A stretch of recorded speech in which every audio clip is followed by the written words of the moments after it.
Being out of COP. When you're ready, Okay, we're good to go. start.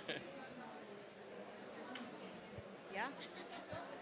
Hello, everyone. Good afternoon.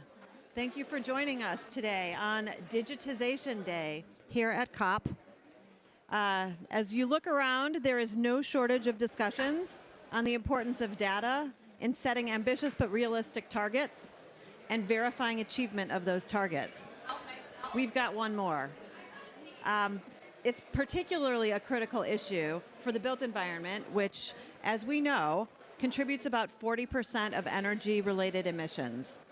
So today, I'm joined by Adam Stingemore from Standards Australia and Ryan Kolker from the International Code Council to share progress on a collaboration that was announced at the Buildings and Climate Global Forum this past March.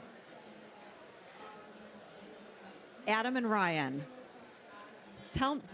let me introduce myself first. I'm Judy Zakreski. I am the Senior Vice President of Global Operations and Solutions for ICC. So Ryan is my colleague. I'm also the co-chair of the Adaptation Hub with Global ABC.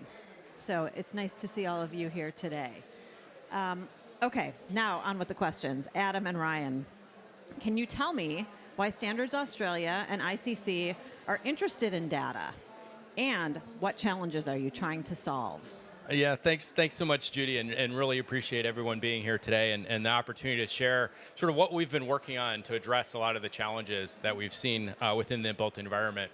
As Judy mentioned, we already know the impact of the built environment and the need to decarbonize. And fortunately, we're seeing progress both sort of within the industry and governments really setting up policies and solutions to address those particular issues. However, sort of in that context, we're seeing a whole lot of different solutions and strategies implemented by sort of different actors across the entire value chain, across different segments of the industry, across sort of different governments. So we have a few examples here. In the U.S. Securities and Exchange Commission, International Sustainability Standards Board, European Commission, sort of all identifying sort of policies and strategies to address decarbonization of the built environment. And so what we've seen through these strategies, particularly the ones that are at sort of individual disciplines or individual stages of the building life cycle is, they're designed to solve particular problems within those segments. And so we need to sort of find a way to address those challenges both sort of globally, but also recognizing sort of the building industry is also very localized. And so how do we address the various different disciplines? How do we address the various different sort of actors within the value chain? And so we really need a way to then support activities even beyond sort of the building industry. So corporations rely on buildings, whether they're operating in the building space or not. They're doing ESG reporting, they're doing environmental planning, and how do we be able to sort of support those folks in really understanding how their buildings are contributing or not contributing to their goals. All right, so we know that the buildings industry is highly fragmented and often siloed. Both of our organizations work to cut across those disciplines. In that work, you've certainly identified some key points around data, but can you describe that a little bit more? Yeah, thanks, Judy. So just to build a little bit on Ryan's point, I think most of the building industry at the top peak professional level now understands that we need to get better at data, both in terms of product, in terms of construction, and in terms of buildings in use.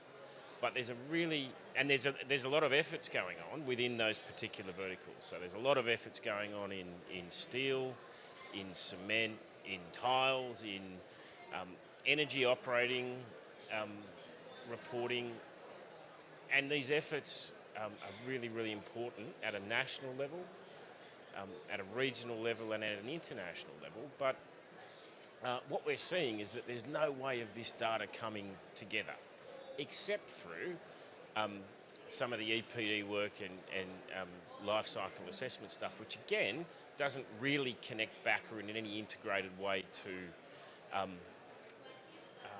help people solve different types of problems. So we're really, really focused, I think, in some of the sector on solving the problem for particular products or in particular jurisdictions or geographies.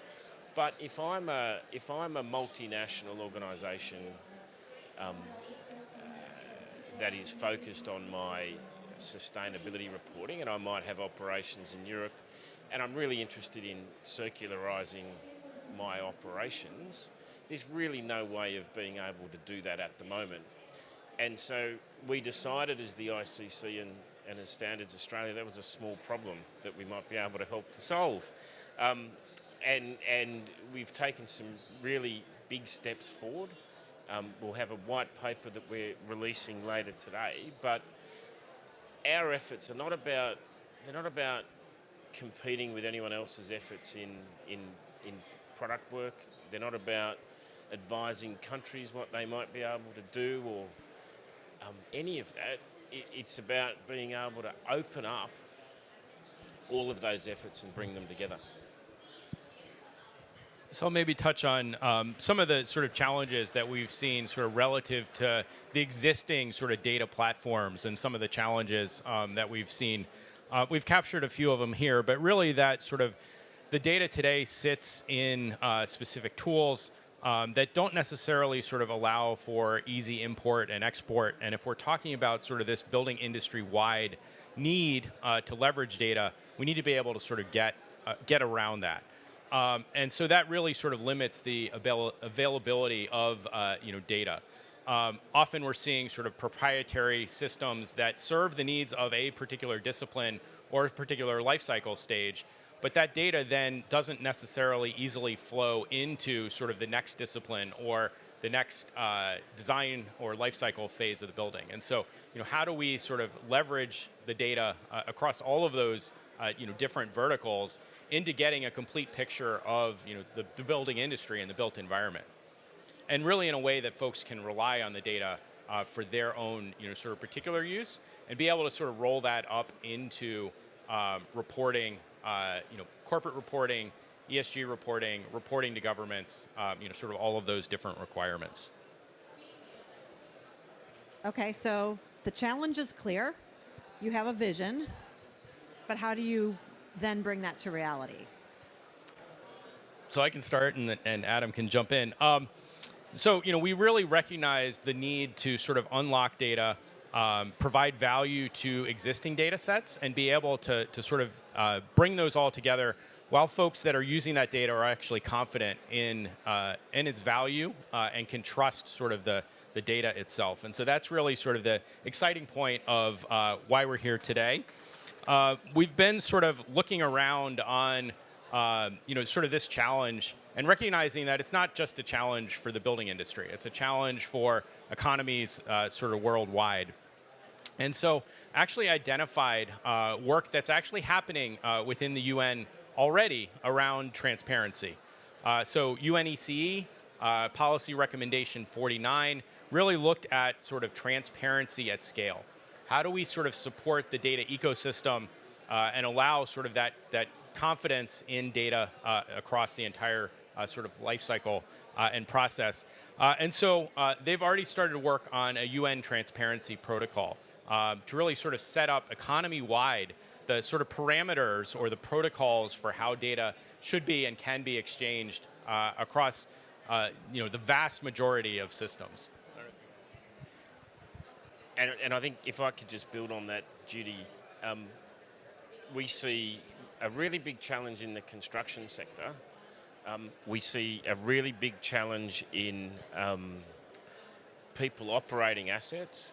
And we see in the not too distant future that most, if not all, of the United Nations Sustainable Development Goals will have data metrics that attach to them. And as I've spent time here this week, I've heard a lot of people talking about solving those problems against different SDGs or in different industries or different sort of horizontal contexts.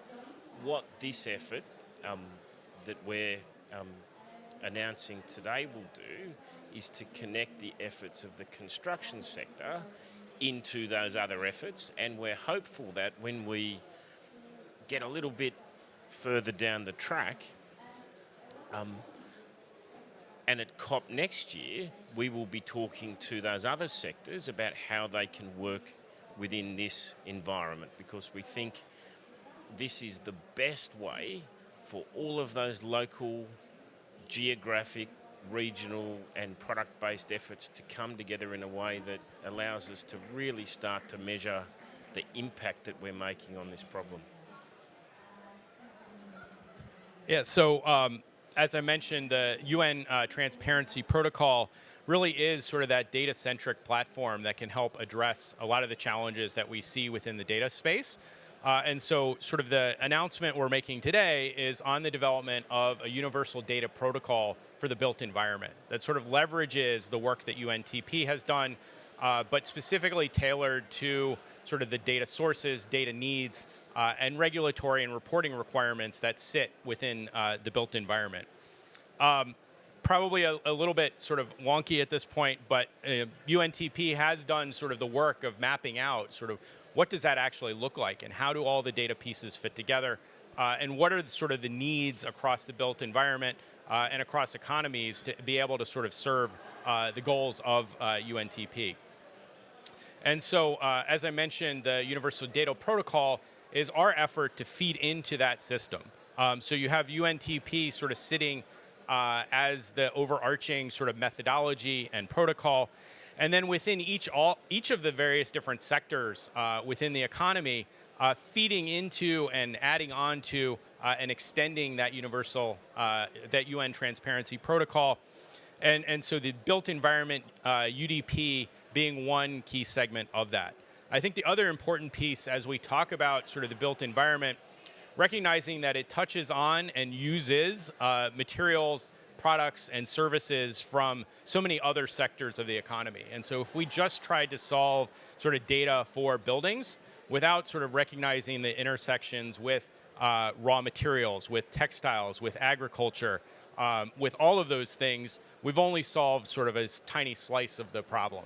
And so being able to sort of fit within a broader data system that information and data from sort of other segments of the economy can feed in provides value both to the built environment, but also value to those sectors as well. That's really exciting. And I know UNECE is also excited about this development. Unfortunately, they couldn't be here for the announcement, but they did provide a statement from Elizabeth Turk, who is the Director of Economic Cooperation and Trade Division at UNECE, which I'll read for you now. Distinguished delegates, colleagues, and partners, UNECE is honored to celebrate a significant step today here at COP29 in Baku, Azerbaijan, as Standards Australia and the International Code Council announced the Universal Data Protocol, UDP, for the built environment sector as an extension of the United Nations Transparency Protocol. This collaboration, supported by UNCEFACT, represents a crucial advancement towards establishing a global standard for data interoperability in the built environment, a key sector for our common climate ambitions. The UNTP promises to provide a strong foundation for traceability, reducing data silos, and enhancing cross-border compliance. The UDP extension for UNTP can help address the urgent need for standardized, verifiable data exchange, aligning closely with UNECE's agenda to promote transparency and efficient resource use across key sectors. Through this joining of hands, our work at UNCEFACT on recommendation number 49, Transparency at Scale, and particularly on digital product passports, will have a specific impact on the built environment. We would like to take a moment to recognize the valuable contributions from Standards Australia and ICC in the recent white paper. The proposed extension of UDP for the UNTP, as outlined in the paper, provides crucial insights for the drafting process of UNECE recommendation number 49, Transparency at Scale. We highly value this expertise and look forward to continued collaboration as we work together to refine this critical recommendation, for having it adopted and implemented by member states globally. The UDP initiative also complements ongoing UNCE-FACT collaborations with ISO, ITU, IEC, and CEN-CENELAC on DPP standardization. The UDP certainly helps compliance with flagship emerging regulations, like the EU Eco-Design for Sustainable Products Regulation, the ESPR. The connection of the UDP to the UNTP framework can enhance data interoperability and supports compliance with ESG standards, responding to increasing market demands for transparency and verifiable sustainability claims. And digital solutions such as the UDP, supported by the UNECE Sustainability Pledge, help enable reliable data sharing and reduce the risks of greenwashing. We encourage continued collaboration between Standards Australia, ICC, UNECE, and all partners. Together, we can expand the use of this protocol, building a comprehensive framework for sustainable data exchange and reinforcing our commitment to a nature-positive, circular economy that contributes to much-needed climate endeavors. Let me also mention that this initiative is highly relevant to the recent call to action, which was jointly launched by UNECE and the International Chamber of Commerce for Digital Trade at the 42nd UNCE-FACT Forum in Geneva last July. This recent call to action will help channel energies towards an interoperable and digitalized global trade ecosystem, and we invite Standards Australia, the International Code Council, and partners to join and submit a pledge. In conclusion, this integration lays a strong foundation for the future of sustainable and climate-friendly trade practices. By embracing the UNTP framework, we are paving the way for a more transparent, accountable, and sustainable built environment globally.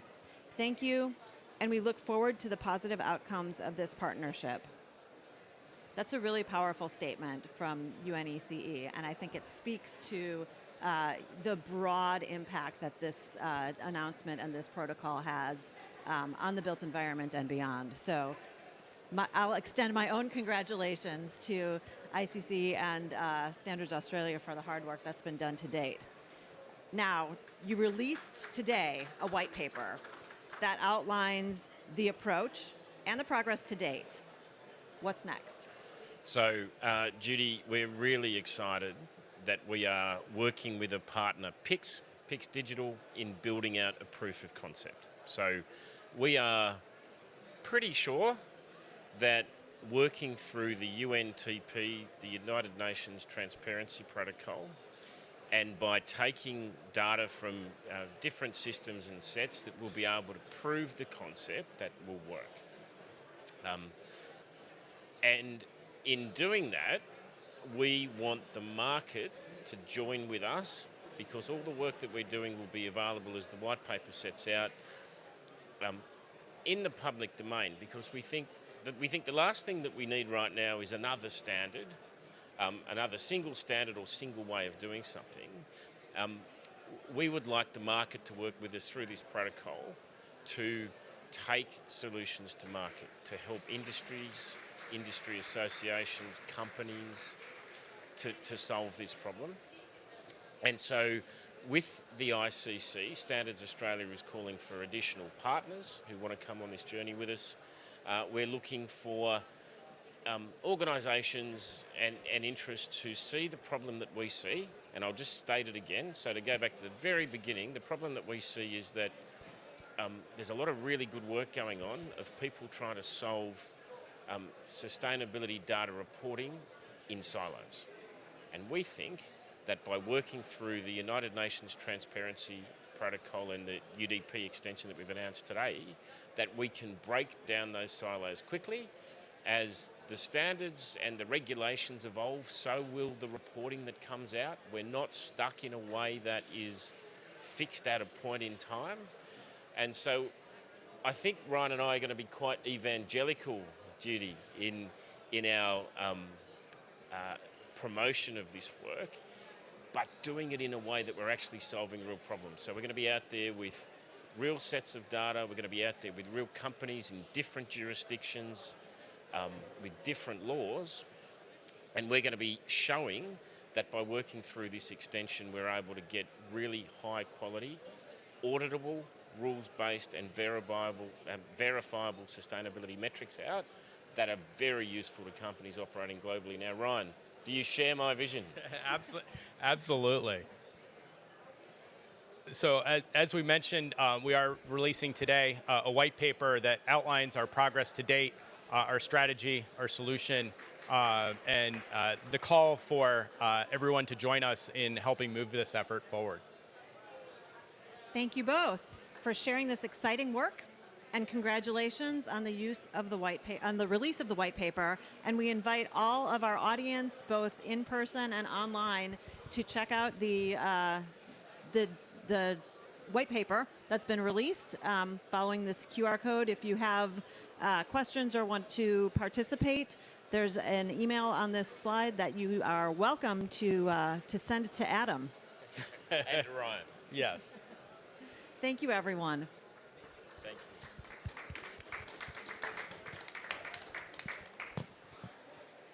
Good job. You too?